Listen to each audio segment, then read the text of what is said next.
I'm talking to the people who are left out, who miss the curve of technology. Many people limit their future because of a wrong judgment. They decide, I wasn't lucky to be born to the parents who were educated. I wasn't born in the right time, in the right place, and for me, there is no future. This kind of thinking is the one who limit the future. So everybody can decide his future. Everybody can limit his development. Many people do some job. I'm just going to give you an example. For example, a security guard. Most of the time he will sit there and he has nothing to do. All he reads, just newspapers. Newspaper is like a book, but a book that don't teach you anything. I'm not talking about not following what's going on around us. Of course we need information, but we also need to build ourselves. And one thing I learned in China is about learning. Learning is very important in Chinese culture. It's the Chinese people are the one that who didn't change their writings. So anything was written, just stay there. And I decide to become a writer. If today I'm talking to you, if today I'm writing something, most of the time I don't have time. As you see now, I'm just going somewhere. I have to visit a factory. And so my job is just to go and see the things and then decide what to do next. And most of the time I do this for the other people. I help the younger businessmen that need some advice. And most of the time I don't even ask to be paid because my job is first to help the people to have the advantage of using my experience. And when one day I read the following uh, proverb in China that says, a very bad writer that write badly the things he learned, the things he lived, is much better than a person who has a bright memory. Because a person who has a bright memory and he wastes all his life and he learns something, when he dies he just carry with him the knowledge. Most of us became very, very selfish. When I think about this one, I just miss the time of the masters and the apprentice.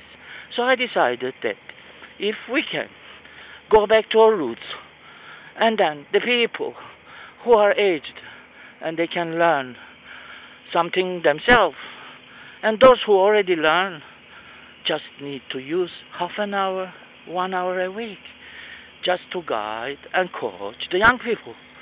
And if we can establish the master apprenticeship program based on voluntary, and if we ask the person, the people like me, who just spend a half an hour to teach somebody something, to explain him, to guide him, and if we ask our companies that they are in thousands, and the people there are already in the economic system, to care about the poor people, to care about jobless people. Of course, we don't need to ask them to pay money. We don't need to ask them to pay salary. Already in the Western world, the industrial tissue is completely disappearing. We all become service providers. And we are going to, if we continue like this, we are going to become a service provider for a customer that doesn't exist because everybody will provide service. And we still have industrial tissue, industrial companies. They can shoulder the burden by just giving time to the people to be in their factory, by incorporating the jobless people who will receive the money they receive from the government, but will not just sit doing nothing. And this is a problem that will make our future. And this kind of decision can make or break our future. And it is important we think about it and develop some policy that is including the discriminated people. Discrimination is not only a person. Economic condition can discriminate you. Oversupply in one profession can discriminate you. Lack of demand in the market of your specialty can discriminate you. Economic crisis can discriminate you. So if we want to avoid the economic crisis, we have to end the crisis of honesty. Honesty requires that everybody, a person that is able to show a way to another person, a company that not only fulfill its obligation by paying taxes, by generating profit to their shareholder, by providing employment, they must also shoulder social responsibility. We cannot live in future if we don't care about other people. So I always dream a world that there will be an end of selfishness. We have to provide the people the necessary knowledge to be creative, and they can just change their life. And it is very easy to do this one if somebody shows you the way. Thank you very much.